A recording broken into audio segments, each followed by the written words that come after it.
नमस्ते। आज हम एक अलग टॉपिक पे बात करने वाले हैं, जिस टॉपिक पे हिंदुस्तान की मीडिया बात करने में कचरा रही है, शर्मा रही है या दबाव के नीचे वो बात टाल रही है, ये पता नहीं। लेकिन कुछ मेन स्ट्रीम मीडिया ने ये बात उठाई, लेकिन अभी कोलकाता रेप केस की वजह से यह बहुत बड़ी न्यूज थोड़ी सी दब गई है। लेकिन हम चाहते हैं कि इस न्यूज के सभी एंगल्स आम जनता के सामने आए। इसके लिए हमने यह विशेष शो करने के लिए यह शो का आयोजन किया है। यह न्यूज है राहुल गांधी के बारे में। वैसे तो हमेशा ये वादग्रस्त व्यक्तिमत्व रहा है। यह न्यूज भी ऐसी ही है जो हमारे नेबर कंट्री है बांग्लादेश, उसमें जो अराजकता फैली हुई है उसका कनेक्शन राहुल गांधी से है। ऐसे वहां के ब्लिट्स के एक न्यूज पत्रकार है, ब्लिट्स के एडिटर सलाउद्दीन शोएब चौधरी साहब, उन्होंने ये न्यूज ब्रेक की है। लेकिन उसके बाद भी हिंदुस्तानी मीडिया में शोएब जी का ये जो बॉम्ब है, यह जिस मायने से फूटना चाहिए था वो तरीके से वो हुआ नहीं। इसकी राज क्या है ये भी हम इस पे भी थोड़े डिस्कस करेंगे। लेकिन शोएब जी ने यह इतना गंभीरता से जो कवर किया है, रिपोर्ट बनाया है, उसके बारे में उन्हीं से जानेंगे। शोएब चौधरी साहब, आपका स्वागत है हिंदुस्तान पोस्ट में।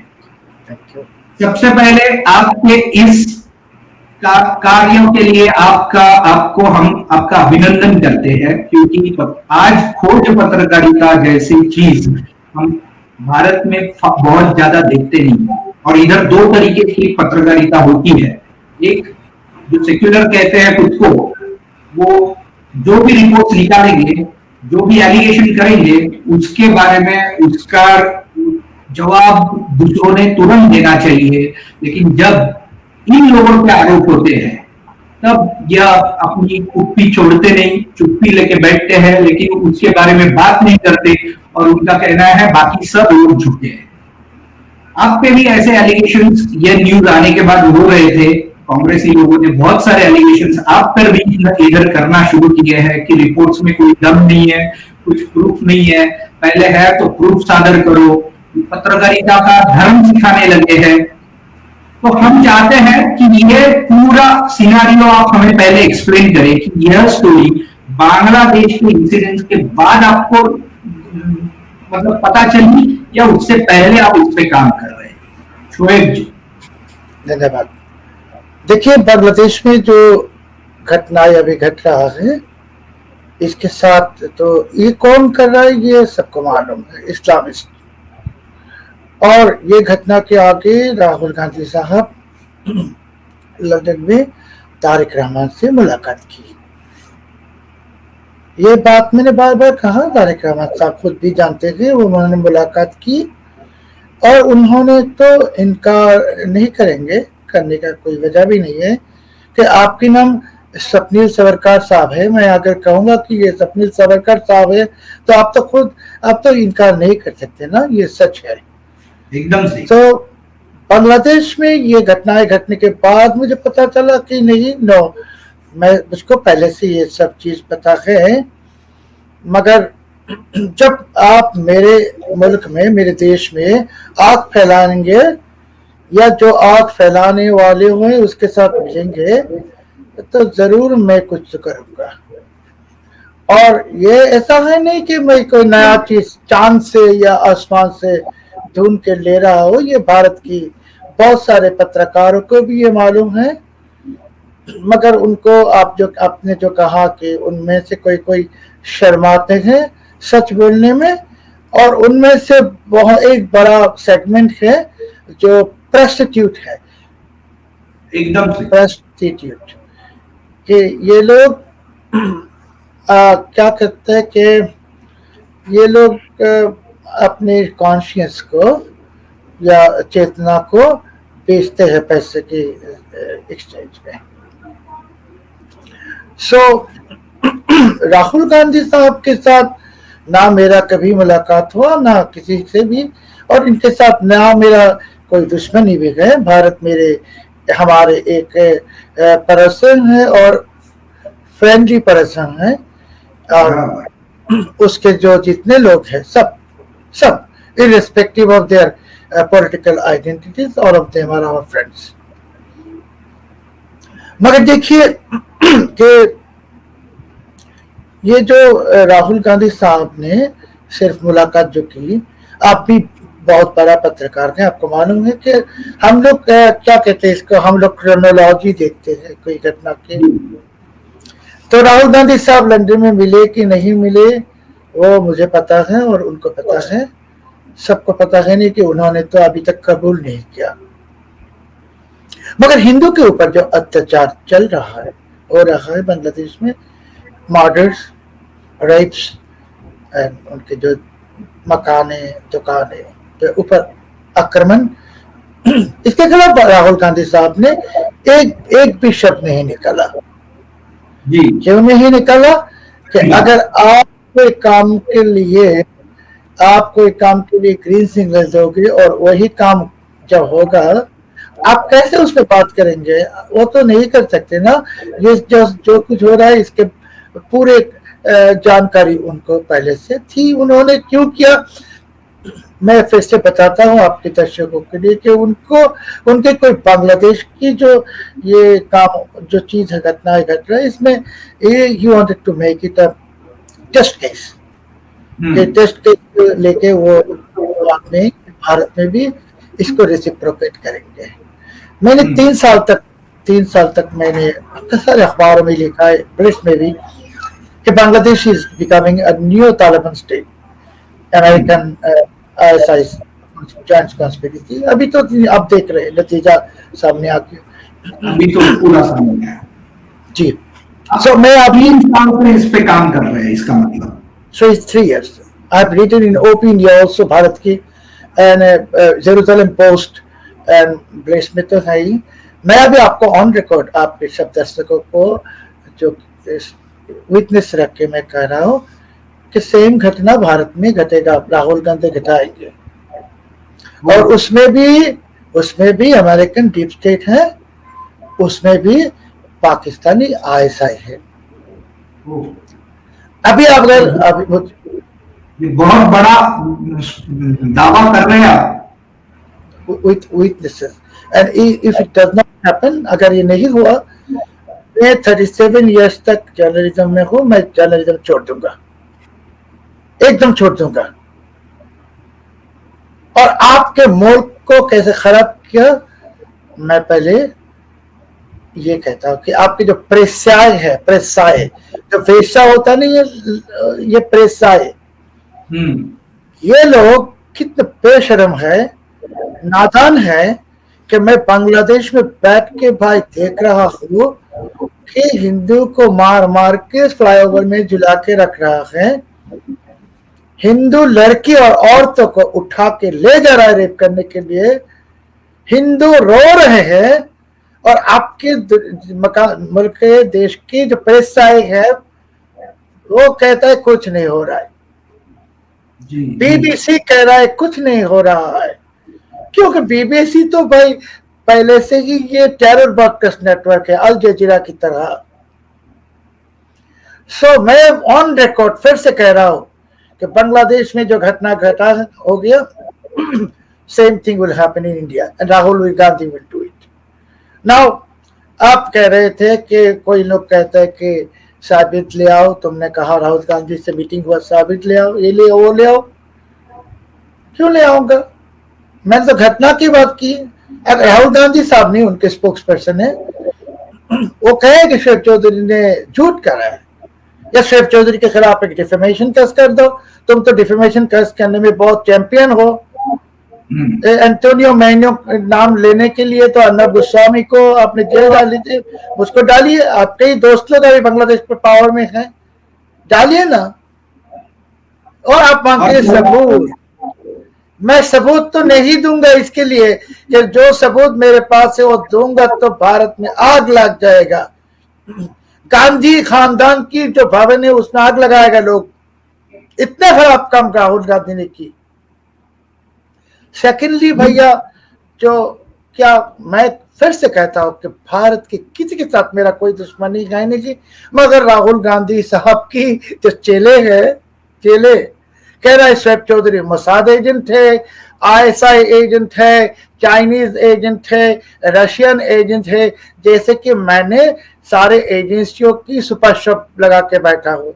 इतने सारे एजेंसियां मेरे पास है। वो कहते हैं, तो मैं कहता हूँ राहुल गांधी साहब को सचमुच से अगर मैं मोसाद हूँ, आईएसआई हूँ, चाइनीज हूँ, रशियन एजेंट हूँ, तो शायद मोसाद हो तो मैं सीआईए भी हूँ, तो मुझको तो आपका बिस्तर का भी चीज मेरे पास शायद है। तो डरिए मुझे कि मैं क्या कहने वाला हूँ सामने, कुछ तो कहूंगा।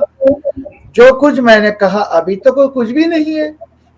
वो तो अभी तक जो चीज कहा सबको मालूम था पहले से। नया चीज आएगा सामने, बहुत नया चीज आएगा, एंड धमाकेदार नया चीज आएगा। अब हिंडनबर्ग को लेके इतना शोर कर रहे हो, आपको मालूम है हिंडनबर्ग क्या है?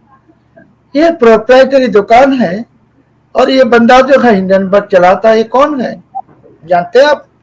राहुल गांधी को पूछ रहा हो, जानते हैं? आएगा सामने, बहुत जल्दी आएगा। आपको शायद शोएब चौधरी चीज क्या है इसको पता उस वक्त चलेगा। शोएब जी, आप एक से एक धक्कादायक विधान कर रहे हैं, लेकिन दो चीजें मैं पूछना चाहूंगा कि आप अभी जो आपने वक्तव्य किया है कि भारत में भी यही करने का प्लान है जो बांग्लादेश में हुआ। लोकसभा इलेक्शन से पहले भारत में जो लोकसभा इलेक्शन अभी हुए, जिसमें मोदी जी कम मार्जिन से चुन के आए, जो कि उनकी 400 पार की अपेक्षा थी, वो तो हो नहीं पाई, लेकिन फिर भी मोदी सरकार रिपीट हुआ, जैसे कि बांग्लादेश में भी हुआ। सरकार पहले हसीना जी की आ गई थी, लेकिन वो आई हुई सरकार अभी ये स्टूडेंट आंदोलन ने निकालवा दी है, और जो गवर्नमेंट में आए हैं बीएनपी और अभी ये जो आपके यूनुस साहब जो है, इनके बारे में भी आपने अपनी आर्टिकल में और रिपोर्ट में बहुत कुछ लिखा हुआ था। मैंने पहले पुराने आपके कुछ आर्टिकल रेफर किए, तभी पता चला कि यूनुस के बारे में भी आपने बोला था। हमने भी जो खुदी पत्रकारिता की कोशिश की है, उसमें हमें ऐसे पता चला कि हमारे यहाँ के शरद पवार जी का एक ग्रुप है, सकाल ग्रुप बोल के, उनका एक अवार्ड भी यूनुस साहब को दिया है, मोहम्मद यूनुस साहब को 2013 से, यानी उनकी दोस्ती हमारे पॉलिटिशियन से बहुत पहले से है।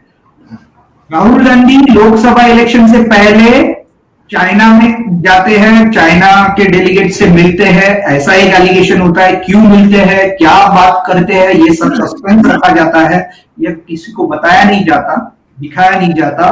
बीच बीच में हमारे राहुल गांधी जी गायब हो जाते हैं, कहां गए ढूंढना पड़ता है हमें, पत्रकारों को भी, वो नहीं मिलते हैं। और आपको लेकिन उनके बहुत ज्यादा जानकारी मिली। जो हमारे यहाँ पे सुब्रमण्यम स्वामी जी है, उन्होंने राहुल जी पे केस भी ठोक चुके हैं, और वो केस कोर्ट में चल रही है।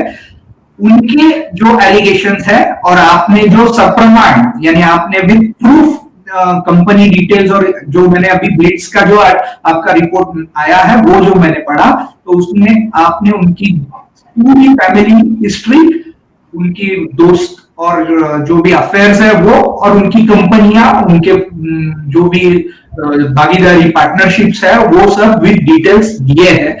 यह सब काम आप कब से किए? राहुल गांधी के प्रोजेक्ट आपने कब बनाया? धन्यवाद। राहुल गांधी के साहब के जो खुफिया बिजनेस है विदेश में, इसके बारे में अभी तक मैंने कुछ भी नहीं कहा। जितने इन्फॉर्मेशन मेरे इसके लिए मैं बोल रहा हूँ, अभी तक कुछ भी नहीं कहा। जो चीज मेरे पास सामने आने वाला है, अभी पहले जवाब ऐसे दूंगा कि यूनुस साहब के बारे में मैंने, आपने देखे होंगे कि उनके खिलाफ जो रिपोर्ट हमने की, नॉर्वे की मिनिस्ट्री से फाइल निकाल के हमने पब्लिश कर दी। यूनुस साहब ग्रामीण बैंक की जो प्रोपेगेंडा कर रहे थे, सुफिया बेगम की कहानी सुना रहे थे कि सुफिया बेगम एक हट में रहता था, बाद में बिल्डिंग बना लिया। तो मैंने रिपोर्टर्स भेज को देखा कि सुफिया बेगम की असलियत क्या है, सुफिया बेगम एकदम नहीं खा के गरीबी में मर गए। सो राहुल गांधी साहब के बारे में क्या होता कि भाई हम लोग इन्वेस्टिगेटिव जर्नलिस्ट है, हमारी टीम भी ऐसा है। सो हमारे पास तो रेगुलरली इंफॉर्मेशन आते हैं, वो हम लोग कंपाइल करते हैं, जब इसका प्रयोजन होता है, नेसेसिटी होता है, हम लोग पब्लिश करते हैं। और राहुल गांधी साहब के जो आप कहा है पारिवारिक कुंडली, वो भी कुछ भी नहीं है। आई मीन हम लोग जर्नलिस्ट एक टर्मिनोलॉजी यूज करते हैं, tip of iceberg. So it is just tip of iceberg. Main चीज सामने आने वाला है और मेन चीज लोग देखेंगे, आप भी सब हैरान होंगे। ऐसा भी इंफॉर्मेशन आने वाला है जिस इंफॉर्मेशन की कोई पता भारत की कोई पत्रकार को अभी तक है नहीं। शोएब जी, ये कब तक आएगा? और हमारे भारत के पत्रकार नहीं तो आपकी तरफ से आने वाला है? हमारे यहाँ से जरूर आएगा। और मैं जो कहता हूँ कि रोज तो मैं पब्लिश नहीं कर सकता हूँ कि I have to cross check so many things, कि उनके जो फॉरेन कंपनियां हैं इसके बारे में तो भारी सबूत भी आए हमारे पास। और हम जो करेंगे ना कि सबूत ऐसे रखूंगा कि अभी जैसे मैंने जो आप अगर कहेंगे कि इल्जाम उठाया मैंने, वो कि जवाब नहीं दे सकते, ऐसे ही इल्जाम आएगा सामने कि राहुल गांधी की साहब के साथ अगर कोई किसी मुल्क का, भारत की दुश्मन मुल्क का रिश्ता है, बिजनेस कम्युनिकेशन। मैंने तो ये भी कहा कि राहुल विंची की एक कैरिबियन पासपोर्ट है। मैंने तो ये भी कहा कि एक कंपनी हम लोगों को मिला कैरिबियन कंट्री में, ला विंची कैटेली, जो नार्को सबमरीन के जुड़े हुए हैं, ड्रग की स्मगलिंग करते थे। वो कंपनी उनकी है कि नहीं, मुझे अभी तक, हम लोगों ने कहा अभी तक पता नहीं, मगर हो सकता है अब तक पता भी चल गया होगा हमारे। सो एक के बाद एक आएगा। इसके लिए देखिए, ये कोई किसी के साथ हमारा कोई, फिर से कह रहा हूँ, इट इज नॉट अ दुश्मनी। एज ए जर्नलिस्ट आप भाई जो है और हम सब, हमारे एक रिस्पॉन्सिबिलिटी है to the society to tell the truth. और आप स्वप्निल भाई, सुजीत भाई भी, हम ऐसे नादान पत्रकार है कि हमको पैसा देके खरीद नहीं जा सकते। हम काट के तैयार हुआ चश्मे पहन के सच को गलत या गलत को सच नहीं कह सकते। इसके लिए शायद बहुत लोग आपको भी पसंद नहीं करते होंगे, मुझको तो बहुत लोग पसंद नहीं करता, ऐसे भी कह देते हैं कि ये अल्लाह का दुश्मन है, हमको कहता है।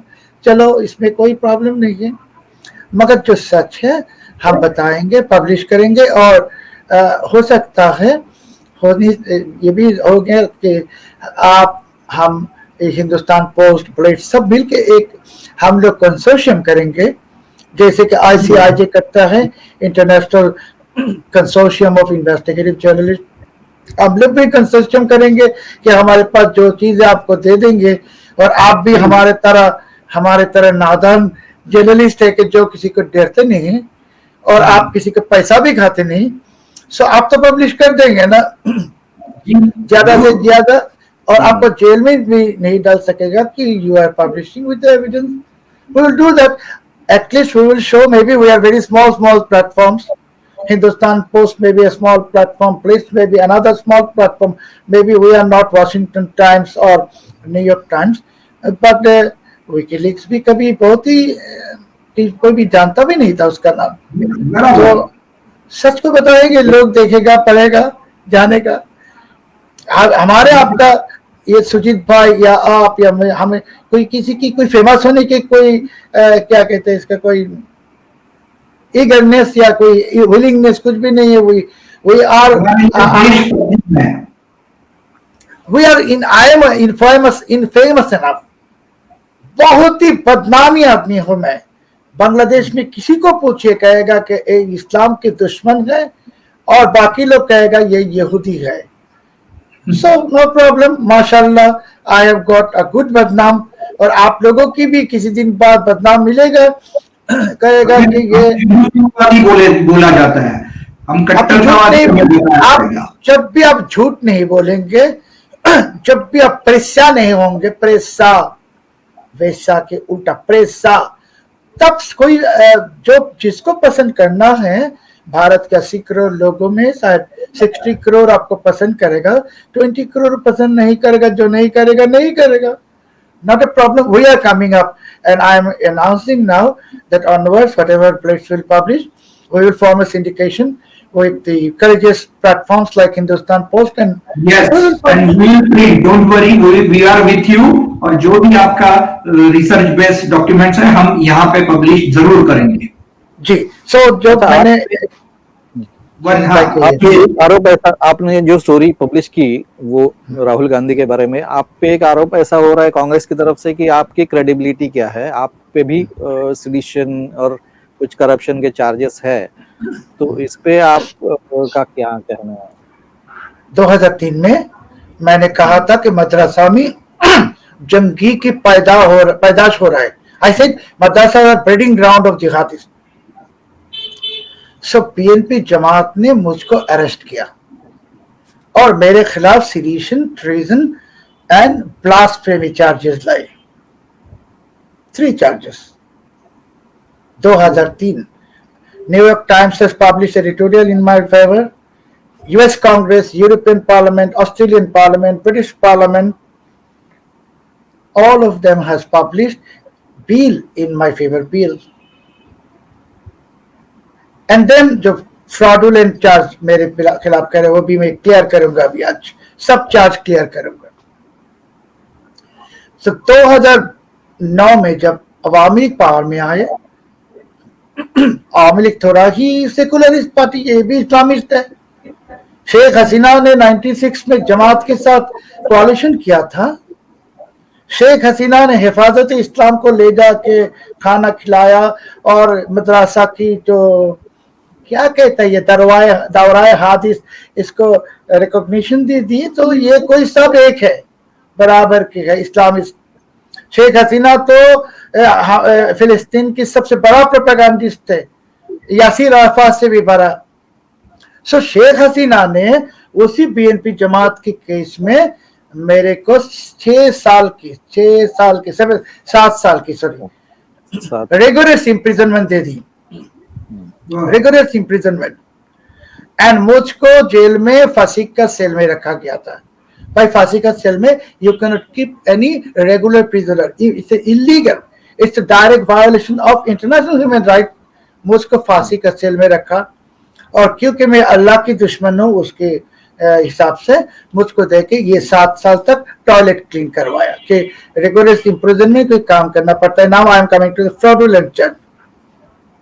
सो अवामी लीग की सारे कई leaders they floated MLM company, MLM Ponzi scheme, उसका नाम है डेस्टिनी।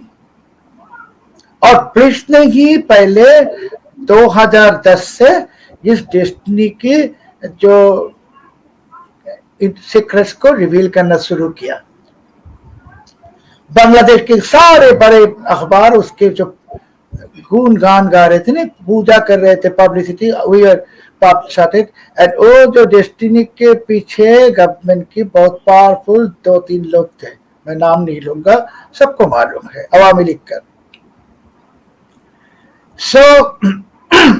इन्होंने कहा कि शोएब चौधरी हमारे को 79 लाख टाका फ्रॉड किया। कैसे फ्रॉड किया? आपने शोएब चौधरी का पैसा दिया या शोएब चौधरी ने आपसे रिश्वत मांगा? कह दिया 79 लाख टाका शोएब चौधरी ले लिया। एंड बांग्लादेश के कोर्ट क्या है अभी भी, कंगारू कोर्ट। सरकार ने चार्ज भी फॉर्म करवा दी, सजा भी दे दी विदाउट एनी एविडेंस। जब ये हाईकोर्ट में गया सारे के सारे सजा को डिसमिस कर दिया क्योंकि there is I have no evidence and there is no reason that, क्योंकि वो कंपनी का जो लोग है, allegations were brought against me by those people who were involved with Destiny, not outsiders. भाई अल्लाह की रहम है कि उसने कहा कि नहीं, अभी मेरे खिलाफ कोई रेप चार्जेस भी नहीं लाया। शायद वो भी लाते तो होता था कहीं, अभी कांग्रेस वालों को तो ये रैपिस्ट है।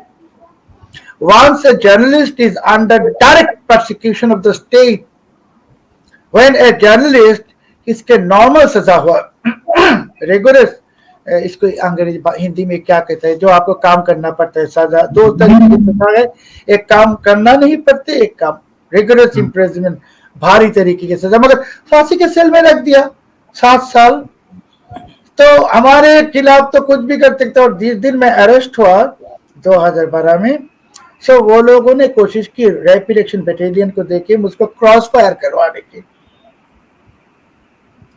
बंदा जब एक मुल्क के डायरेक्ट हॉस्टिलिटी में है, सो उसके खिलाफ आप कुछ भी कर सकते हैं और मीडिया कुछ नहीं कहेगा। मगर मैं पूछता हूँ सबको जो हमारे खिलाफ बात करते हो कि New York times never publishes editorial in favour of an individual. आप लोग जो कहते हो कि यूनुस साहब हिलारी क्लिंटन की बड़ा डोनर है, डॉक्यूमेंट है मेरे पास, मगर यूनुस साहब के फेवर में तो यूएस कांग्रेस ने कोई बिल नहीं लाया। बाई पार्टीशन, दोनों पार्टी मिलकर, Democrats and Republican, and 409 members of the US Congress voted in favor and one voted against, 409। so ये लोग सब क्या कहते हैं, उल्लू है, उल्लू बेवकूफ। और आप सिर्फ ज्ञानी है कि आप कहते हैं शोएब चौधरी खराब है, और वो लोग कुछ भी नहीं जानते, रेजोल्यूशन पास कर दी।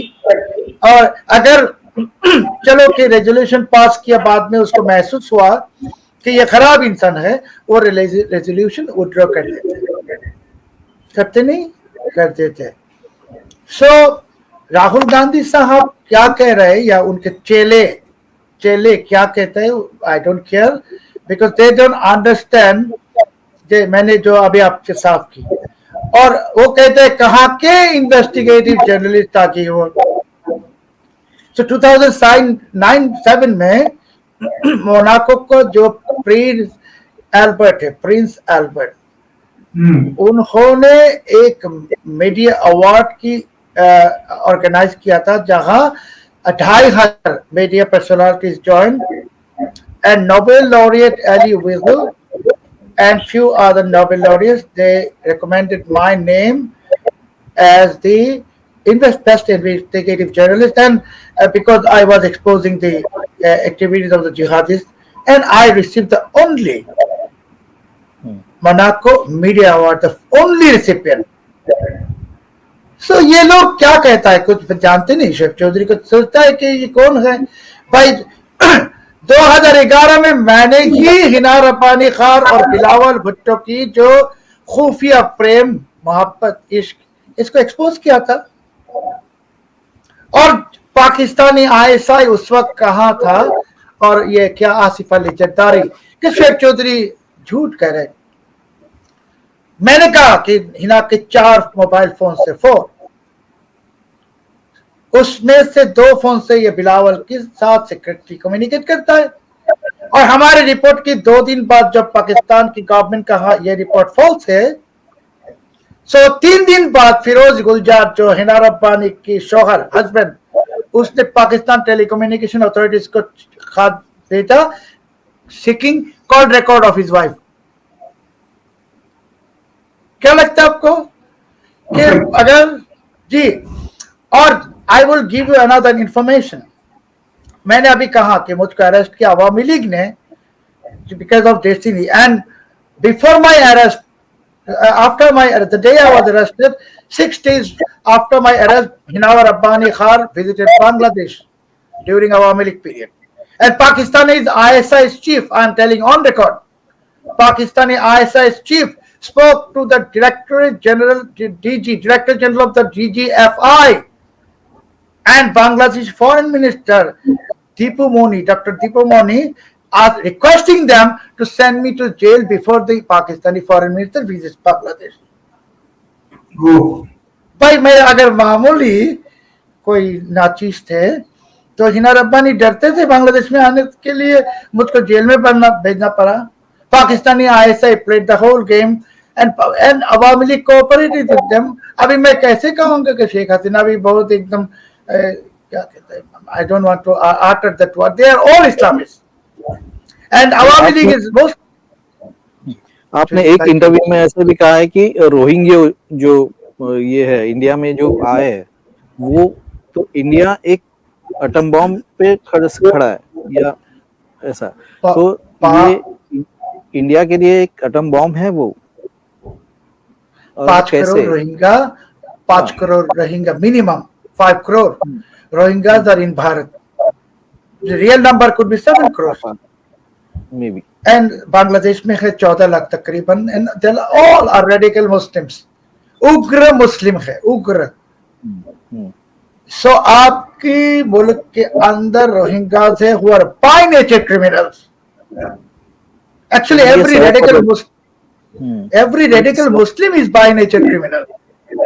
So ये 7 करोड़ रोहिंग्या में अगर 5,000 से सुइसाइड बॉम्बर बनेगा, आपका हालत क्या होगा? आप सोचिए, the most gravest threat to your national security, drive them out of India, and if any country, let them go to Pakistan, let them go to any other country, even now let them come to Bangladesh, but why in India? And आपके जो केरला है, पश्चिम बंगाल है और बहुत सारी जगह है, वहां तो 100 जिहादीज स्लीपर सेल्स है। मैं एक इंफॉर्मेशन आपके दर्शकों को देना चाहता हूँ कि 2014 में बांग्लादेश से जमाअतुल मुजाहिदीन बांग्लादेश की JMB, इसके किंग पिन सलाउद्दीन, वो जो प्रिजन वैन तोड़ के और निकाल गया और भाग गया था, पुलिस 4 पुलिस को भी मार दिया, and he went to India, and until today he is in West Bengal, and he's operating Jamaatul Mujahideen from West Bengal, and Jamaatul Mujahideen is connected to Islamic State. And another organization is Ansar al-Islam. अभी पहले उसको कहता था कि Ansarullah Bangla team, असल से ये Ansar al-Islam. It is the local franchisee of Al-Qaeda, and they have counterpart also in West Bengal. जो मैंने जो शुरुआत किया था पहले कि जो बांग्लादेश में हुआ है भारत में भी होगा, तो 7 करोड़ रोहिंग्या तो है भाई। अल-कायदा का काउंटर पार्ट भी है, आईसिस का भी है, और आपको बांग्लादेश में जो चीज हुआ, believe me, before 4 weeks I even could not imagine it would happen, but it happened. छात्र आंदोलन, बांग्लादेश में मुस्लिम मेजॉरिटी में, हिंदू माइनॉरिटी में, लेकिन इंडिया में हिंदू मेजॉरिटी में तो भी आप जो बोल रहे हो हो सकता है। बांग्लादेश में Hindu minority and Muslim majority, इसके लिए उसने इस्लाम कार्ड खेला, इस्लाम कार्ड खेला, एंड इंडिया में सेकुलर कार्ड खेलेगा। Card will be different, plot is the same. Bangladesh में क्या हुआ? छात्र आंदोलन, आपको समझना है, बाद में ये हो गया मास रिवोल्ट, अभी एक कहता है कू है। आपके यहाँ हो सकता है किसानों की कोई, मजदूरों की कोई आंदोलन, डॉक्टर्स की कोई आंदोलन शुरू होगा कहीं से, and then it will spread. Card different, so please take it into consideration. And note, I'm telling you, I have worked 7 years with the Soviet news agency, thus from Soviet Zamana to Russian period. America has a long-term plot of breaking India, disintegrating India. They have tried it with Ulfas and others in the Northeast, you are aware. And now the new chapter will begin to disintegrate India. And ये disintegration के लिए India तो एक almost like a world, big size, same as Soviet Union. So Soviet Union क्यों collapse हुआ? देखिए, बांग्लादेश में Tariq Rahman and BNP पहले कहते थे कि don't send remittance. Rahul Gandhi साहब कह रहे don't invest in stock market, economy. Remittance and the stock market both are related to economy. आप पैटर्न देखिए, पैटर्न को देखिए, it will be a different format, blueprint is same.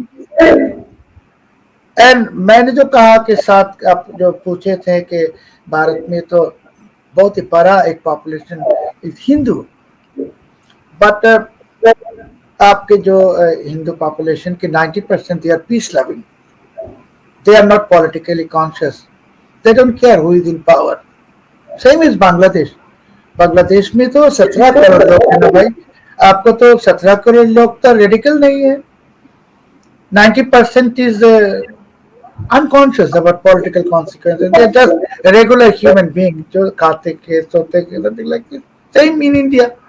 But those who are matters like Bangladesh, 17 crore में maximum ज्यादा से ज्यादा 30 lakh radicals है। एक आपको हवाई जहाज, अब समझते हैं ना, एक हवाई जहाज में 400 पैसेंजर होता है और हाईजेकर सिर्फ 5 होते हैं।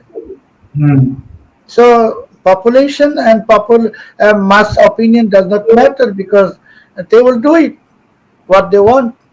और आप जितने मुल्क में अमेरिका ने ये बर्बादी की, from Afghanistan to Iraq to Libya to Tunisia and now Ukraine, अब देखिए majority of people were not in favor of what is happening, but it has happened because they captured the heart of the society. Head कर दिया। भारत में आपके तो अभी दिखाई दे रहे 2 head, one is the nationalist rightist forces, another is leftist forces. I don't use nationalist. और भाई ने, स्वप्निल भाई ने जो अभी लोकसभा इलेक्शन के बारे में बात की, we have published report in plates with evidence कि European Union and United States jointly in Britain, they have invested hundreds of millions of dollars. There is all evidence in place to defame Narendra Modi and Hindu Dharma. Again, Narendra Modi and Sanatan Dharma को बदनाम करने के लिए these 3 countries they have invested in Bharat, and आपके कई सारे अखबार है, पत्रकार है, नाम भी है उनके, they are recipient of that money. सो षड्यंत्र तो नया है, नहीं शुरू हो गया लोकसभा इलेक्शन से, जैसे बांग्लादेश में भी शुरू हुआ 7 जनवरी का इलेक्शन में। बोला इलेक्शन के बाद कहा हम मानते नहीं, राहुल गांधी भी कह रहे।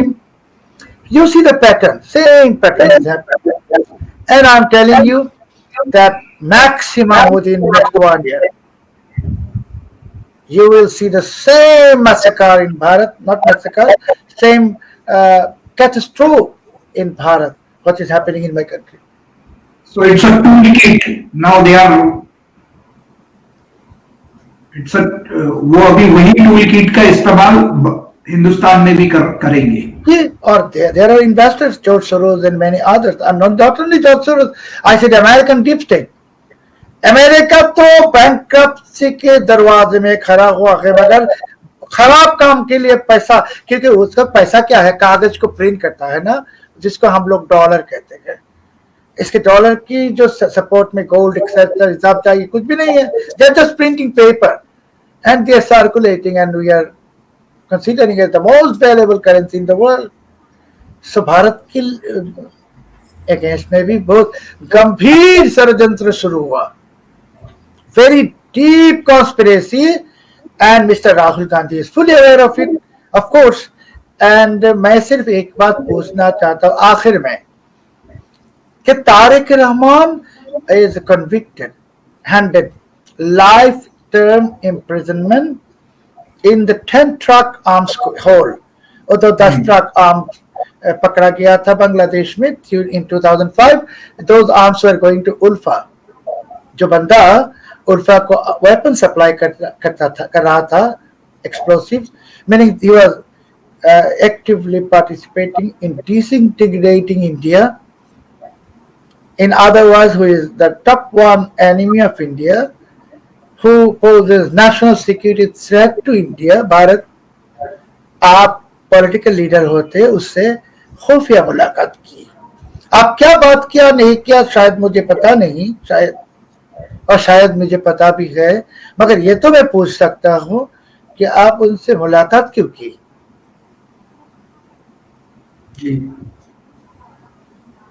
तो उसके पीछे क्या इंटेंशन हो सकता है उनका? क्योंकि यूएस को भी अगर इंडिया को डैमेज करना है तो यूएस का क्या फायदा, या इंडिया अभी ग्रो हो रहा है इसलिए ये हो रहा है सब। US, what US want? Dominance. Dominance. Dominance. India is emerging as a world power. It's no more a regional power. It is already emerging as global power. और अमेरिका या जो इनके नेटो एलाइज है, they don't want a powerful global south. अभी जो global south एक नाम आ गया नहीं सामने, ब्रिक्स भी आ गया। So global south, global south, who are global south? All the emerging, economically emerging and with a lot of natural resources, prospering nations, global south। और जो उसके उल्टे साइड में जो है all are declining। अभी ये ग्लोबल साउथ का लीडर बनने वाला है Bharat and China, whether you agree it or not, whether you like it or not, China and Russia, 3 countries. Bharat, Russia and China, they are becoming the leader of the global south.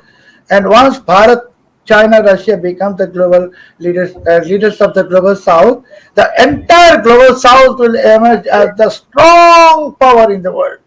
Militarily, kitne nuclear nations से within global south, just see. Economy कैसा है, prospect कैसा है, population क्या है. So they want to stop the process of India, first of all, because they are also trying to disintegrate Russia. You know that already. They are also trying to disintegrate China. It's all American deep state. They are all same Bharat, because India is a big factor now. India is a very big factor. So they must break India, they must break China, they must break Russia, so that they remain United States of America. But I'm ये show खत्म करने से आगे मैं एक बात कहना चाहता हूँ, last word. 5th of November में अमेरिका में जो इलेक्शन होने वाला है, this is the day 1 of US of entering into the civil war. अगर डोनाल्ड ट्रंप जीत जाएगा, डेमोक्रेट्स मानेगा नहीं, they will come on street protesting and it will ultimately turn into civil war. अगर कमला हैरिस जीत जाएगा रिक करके, डोनाल्ड ट्रंप मानेगा नहीं, the same thing will happen as civil war in the United States, meaning 450 million weapons, including automatic rifles, which are in the American household, legal, it's not illegal नहीं, सब बाहर आ जाएगा. And that will be the beginning of the end of anything called United States of America, nothing else. बहुत बड़ी बात आप कह रहे हैं इंटरनेशनल पॉलिटिक्स। मैं आपको आखिरी सवाल करना चाहूंगा जो कि अपने देश से संबंधित है। आप बांग्लादेश का फ्यूचर क्या देख रहे हैं और भारत, हिंदुस्तान और बांग्लादेश के संबंधों का फ्यूचर क्या देख रहे हैं आने वाले साल? एकदम वेरी ट्रांसपेरेंट कि Bharat and Bangladesh these are 2 integral parts. Bharat cannot afford to divorce Bangladesh. Bangladesh cannot afford to separate it from Bharat. We are integral part. Actually, we have always been integral part. This politics has divided us in 1947 once and many times before. So, राजनीति ने हमको अलग किया है शायद, मगर हमारा culture, हमारा भाषा, हमारा सब कुछ एक है. So, बांग्लादेश को तो ये जो क्या कहते हैं, आपको महसूस होगा बहुत जल्द कि क्या भूल किया है उसने. ये अमेरिकी और पाकिस्तानियों को साजिश सुनने के बाद और दिन के आखिर में ये भारतीय जनता है, बांग्लादेश की जनता है, वी आर सेम फैमिली. आप फैमिली में तो छोटा मोटा जो झगड़ा लगा दिया अभी, भारत के साथ नहीं, फैमिली के अंदर. मगर ये अभी जो बात कर रहा है भारत के खिलाफ कोई लोग यहाँ बांग्लादेश में, Pakistani agent, end of the day जो 71 में हुआ था वही होगा. मैं अन्ना स्वामी के शो में एक पाकिस्तानी वो हंस रहा था बांग्लादेश की हालत देख के. मैंने कहा तुम भूल गए 71 में हम लोग क्या किया, तुम चूहे की तरह भाग गए. With the help of India we have done this and with the help of India we will do again. And all agents in this element in this country will be buried. I'm telling you. And no one can break the relations and bondage, not relations, bondage between Bharat and Bangladesh, because this bondage is not political, not strategic, nothing, natural. Natural आप सब कुछ change कर सकते हैं, natural bondage को कभी नहीं change कर सकते। और बांग्लादेश के हिंदुओं की स्थिति क्या होगी, ये एक लास्ट, इसके बाद हम रुकते हैं।